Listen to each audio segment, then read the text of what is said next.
ورحمۃ اللہ وبرکاتہ۔ بڑی افسوسناک خبر جو کل رات میں آئی ہے اور پورے امت مسلمہ میں ایک بڑی بے چینی پائی جا رہی ہے، جو وسیم رضوی شیعہ وقف بورڈ کا سپریم کورٹ میں جو ہے ایک اپلیکیشن ڈالا ہے جس میں قرآن کے 26 آیتوں کو رد کیا جائے۔ وہ اس تعلق سے جو ہے بڑی مسلمانوں میں ایک بے چینی ہے۔ میں عوام الناس سے گزارش کرتا ہوں کہ صبر کرے اور جو ہے اپنا جواب جو ہے اس کو پہلے قرآن و سنت سے دے اور اس کے بعد اس کے اوپر ایک بہترین ہندوستانی قانون کے تحت ایک کارروائی کیا جائے۔ اور میں آپ کے سامنے اس نیوز میڈیا کے تحت ایک بات رکھنا چاہ رہا ہوں۔ انشاءاللہ آج شام کے بعد گلبرگہ شہر میں ایک میٹنگ ہوگی اور اس کے بعد جو ہے اس سے جو قانونی کارروائی ہم کو کرنا ہے یہ وسیم رضوی کے تعلق سے انشاءاللہ جلد سے جلد منظر عام پہ آئے گی۔ اور میں عوام الناس سے پھر ایک بار گزارش کرتا ہوں کہ وہ لوگ امن کو قائم رکھیں اور بالخصوص ایسے جو اسلام پہ جو حملہ کر رہے ہیں ان لوگوں کے لیے ہم لوگ انشاءاللہ علماء کرام کو لے کے تمام مکاتب فکر کے علماء کرام کو لے کے ایک بہترین اس کو جواب دیں گے۔ اس کے بعد جو قانونی کارروائی ہے وہ کریں گے انشاءاللہ۔ بسم اللہ الرحمن الرحیم۔ وسیم رضوی وقف شیعہ بورڈ نے جو سنسنی خیز بیان دیا ہے قرآن کے بارے میں اور خلفائے راشدین کے بارے میں، ہم تمام مسلمان اس کی مذمت کرتے ہیں اور اس بات کا اعلان کرتے ہیں کہ قرآن دین حق ہے اور یہ قرآن اور سنت محمد صلی اللہ علیہ وسلم پہ نازل ہوا ہے اور خلفائے راشدین اور تمام صحابہ اس کے عملی ترجمان ہیں۔ قرآن کی توہین یہ اسلام کی توہین ہے اور خلفائے راشدین کی توہین یہ دین کی توہین ہے، اس لیے کہ یہی خلفائے راشدین دین کو ہم تک پہنچانے والے ہیں۔ تمہارے اوپر کب یہ وحی نازل ہوئی کہ 26 آیات ہیں جن کے ریموو کیا جائے، نکالا جائے؟ یہ وحی کب آئی؟ جبکہ وحی کا سلسلہ بند ہو چکا ہے اور دین مکمل ہو چکا ہے۔ اگر تمہارے پاس دلیل ہے تو ہاتوا برہانکم ان کنتم صادقین، اگر سچے ہو تو دلیل لے کر کے آؤ۔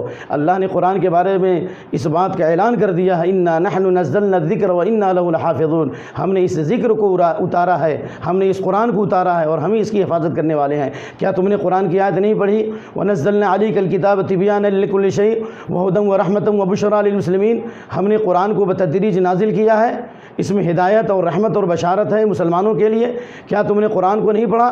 ما فرطنا فی الکتاب من شیء، ہم نے اس کتاب میں کوئی کمی نہیں چھوڑی ہے، کوئی خلل نہیں چھوڑا ہے، یہ ہر اعتبار سے مکمل ہے۔ خلفائے راشدین پر اعتراض کرنا گویا دین پر اعتراض کرنا ہے۔ کیوں؟ اس لیے کہ قرآن حق ہے، دین حق ہے، رسول حق ہے، دین کو پہنچانے والے یہی صحابہ ہیں، یہی خلفائے راشدین ہیں۔ اس لیے ہوش کے ناخن لو۔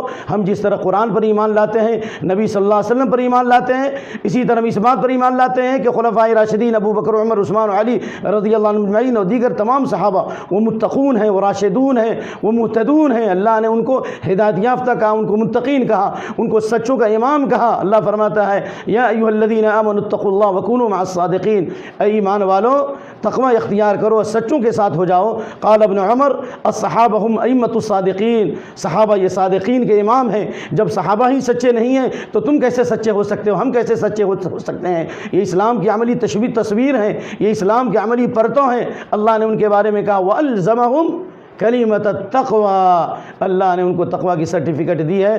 اس لیے ہوش کے ناخن لو، انشاءاللہ اللہ تعالی حق ظاہر کرے گا اور جو قرآن کے خلاف اور دین کے خلاف سازشیں کر رہے ہیں اللہ انہیں رسوا و ذلیل کرے گا۔ کہ اس لیے کہ اللہ نے فرمایا ان الذین یحادون اللہ ورسولہ اولئک فی الاذلین، جو اللہ اس کے رسول کی مخالفت کرتے ہیں، جو اللہ اس کے رسول سے پنگا لے رہے ہیں وہ سب سے ذلیل لوگوں میں ہیں۔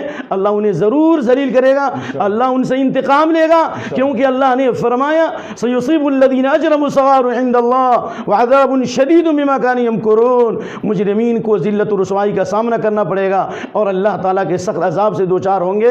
اور اللہ کے نبی کریم صلی اللہ علیہ وسلم نے فرمایا وجعل الذلۃ والصغار علی من خالف امری، جس نے میرے حکم کی مخالفت کی اس پر ذلت و خواری مسلط کر دی جائے گی۔ اور ایسے لوگوں کا انجام دردناک ہے، دنیا میں بھی اور آخرت میں بھی، خسر الدنیا والآخرہ، ذالک والخسران المبین۔ السلام علیکم ورحمۃ اللہ وبرکاتہ۔ السلام علیکم ورحمۃ اللہ وبرکاتہ۔ بسم اللہ الرحمن الرحیم۔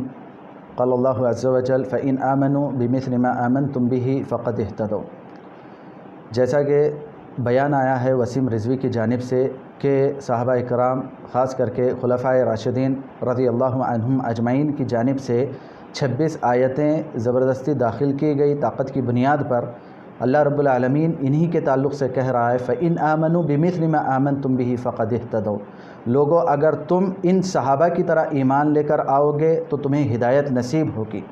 تو یہ جب کہہ رہا ہے تو یہ اس کی جانب سے اللہ رب العالمین جب کہہ رہے ہیں تو یہ وسیم رضوی جو کہہ رہا ہے یہ بے بنیاد چیزیں، اس پر دلیل لانا ضروری ہے کہ صحابہ کرام نے اس طرح کیا، بلکہ یہ کہا گیا کہ صحابہ کرام کی وہ جماعت ہے جنہوں نے نبی کو بذات خود انہوں نے دیکھا اور نبی کے ہر عمل کو انہوں نے سیکھا، اور اس پر کیا وعیدیں ہوں گی اس کو بھی جانا کہ قرآن میں زیادتی یا کمی کرنے پر جو وعیدیں ہیں وہ صحابہ اکرام بخوبی جانتے تھے۔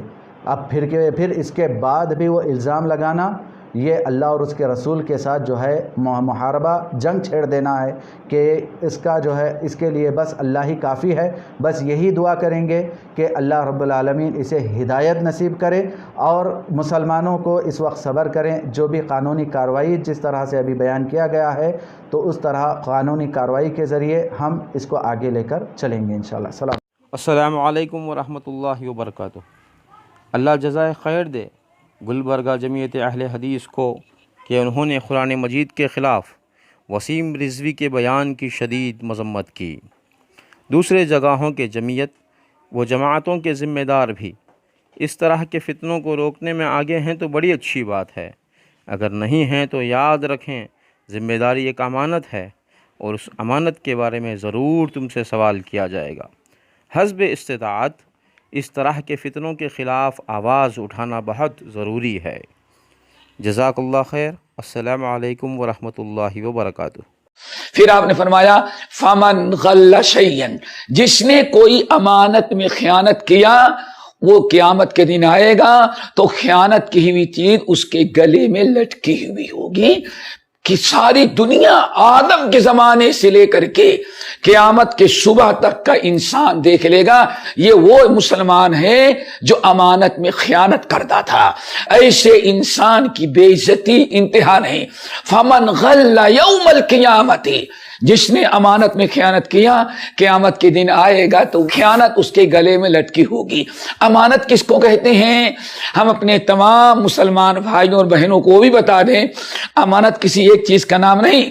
امانت یہ وہ تو سب جانتے ہیں، اصل امانت جو ذمہ داری اللہ نے اپنی طرف سے یا نبی کی طرف سے یا کسی انسان اور کمیٹی کی طرف سے، کسی ادارے اور کمپنی کی طرف سے، کسی جماعت کی طرف سے جو بھی ذمہ داری آپ پر ڈال دی جائے وہی ذمہ داری امانت کہی جاتی ہے۔ امانت کی حفاظت ہونی چاہیے۔ امانت میں خیانت کرنا ایسا گناہ ہے جو کبھی معاف نہیں ہوتا جب تک کہ انسان اس کو چھوڑ کر کے توبہ نہ کرے۔